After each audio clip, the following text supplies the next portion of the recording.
My name's Preston Blanzy, and the topic I'll be discussing for my oral assessment in Econ 101 is Joe Biden's tax plan. So my research question was, what are the pros and cons of Biden's tax plan? So I've taken the time to research what truly are the pros and cons and who will benefit and who will be affected negatively from it.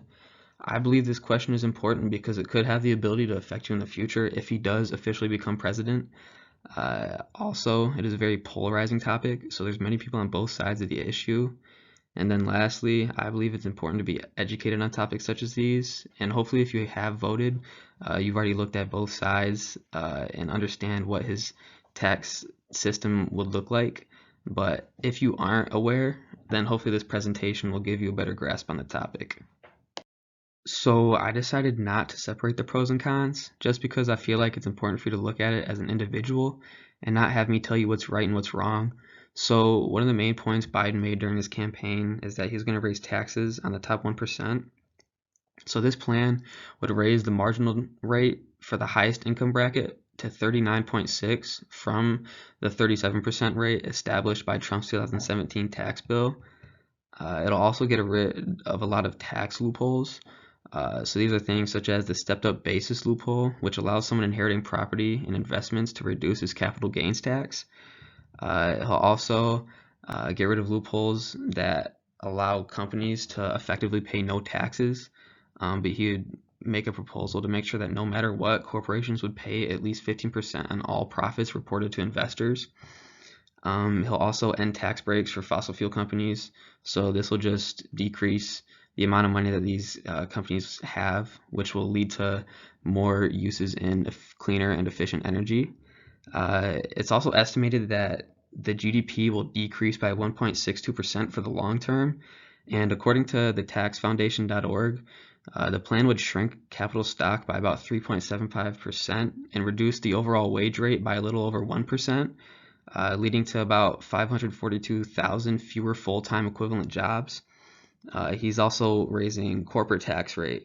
He's taxing capital gains as income. So this is a loophole through corporations investing in capital. So it'll be taxed the same as income. Individual tax rate for the upper class, and he'll also increase taxes on foreign profits. So overall, all those increases in taxes really affect the upper class and corporations.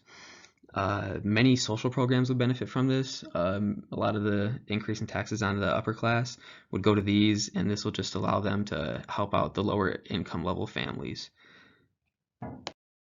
So the limitations for Joe Biden's tax plan really just depend on who you are. If you're at that elite level of income, or if you're a corporation owner, you would not be a big fan of this plan.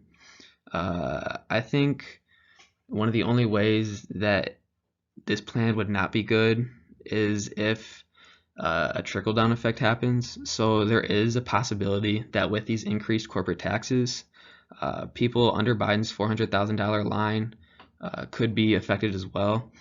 So workers of these companies could experience a trickle-down effect, and their taxes could be increased as well.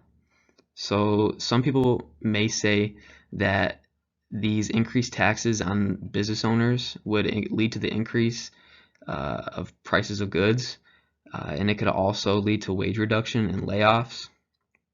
These are really the only things that I could see that would make this plan not good. I believe that this tax plan is on the right track. I think that it could be definitely worked out a little differently, a little bit more efficiently, in ways that would be able to increase the GDP, but I believe that for now it is on the right track given the current circumstances. So my main sources for this presentation, I looked at the taxfoundation.org, and they really looked at the statistics and really went in depth about his plan. I looked at smartasset.com, and they really broke it down in layman's terms, which was really nice to read after all those numbers. And then the last one was taxhelpers.com, and this kind of did the same thing. It looked at it statistically, and it also looked at it in less complex terms. So yeah, I hoped you learned a little bit about Joe Biden's tax plan and the pros and cons for it.